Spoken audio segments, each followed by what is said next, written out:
শুভ সকাল। আজ 30শে কার্তিক 1431, ইংরাজির 16ই নভেম্বর 2024। ভারতবর্ষে প্রথম সিরাম ভ্যাকসিন ও পেনিসিলিন প্রস্তুতকারক বিশিষ্ট ভেষজ বিজ্ঞানী হেমেন্দ্রনাথ ঘোষ বর্তমান বাংলাদেশের চাঁদপুর জেলার আশিঘাট গ্রামে 16ই নভেম্বর 1890 তিনি জন্মগ্রহণ করেন। 16ই নভেম্বর 1914 উত্তর 24 পরগনার টাকি শহরে জন্মগ্রহণ করেন কমল কুমার মজুমদার। তিনি ছিলেন বাংলা সাহিত্যের একজন জনপ্রিয় লেখক। বাংলা ভাষা ও সাহিত্যে পরীক্ষা নিরীক্ষার জন্য তিনি বিখ্যাত ছিলেন। সুহাসিনীর পমেটম উপন্যাসে 250 পৃষ্ঠায় কোনো ছেদ বা জ্যোতির্চিহ্ন নেই, অর্থাৎ একটিমাত্র বাক্যই লক্ষ্য করা যায়। তিনি বাংলা সাহিত্যের দুর্বোধ্যতম লেখক হিসেবেও পরিচিত ছিলেন। খ্যাতি অখ্যাতির নেপথ্যে গ্রন্থটির লেখক, রবীন্দ্র গবেষক, বাঙালি অধ্যাপক, লেখক ও প্রাবন্ধিক সৌরীন্দ্র মিত্রের আজ জন্মদিন। 16ই নভেম্বর 1920 কলকাতায় তিনি জন্মগ্রহণ করেন।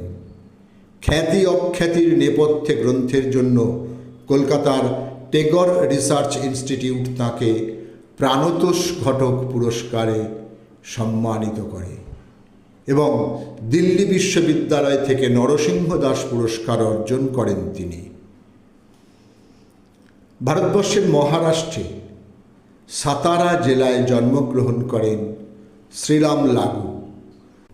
সময়টা 1927। ইএনটি সার্জন, এছাড়াও চলচ্চিত্র ও থিয়েটারের একজন গুণী শিল্পী। তিনি প্রগতিশীল যুক্তিবাদী ও সামাজিক কারণগুলিকে এগিয়ে নেওয়ার ক্ষেত্রেও অত্যন্ত সোচ্চার ও সক্রিয় ছিলেন। তিনি একটি আত্মকাহিনীমূলক পুস্তক রচনা করেছেন, যার শিরোনাম হল লামান, যার অর্থ হল পণ্যের বাহক। 27শে নভেম্বর 1952 প্রথম ভারতীয় মিহির সেন ইংলিশ চ্যানেল অতিক্রম করে। ভারতবর্ষের তিনি একজন ফৌজদারি আইনজীবী ছিলেন। 1959 Padma Shri, 1967 Padma Bhushan, 1969 Guinness book of world রেকর্ডসে ও 1976 ব্লিটজ নেহেরু ট্রফি গ্রহণ করেন। আজ তাঁর জন্মদিন।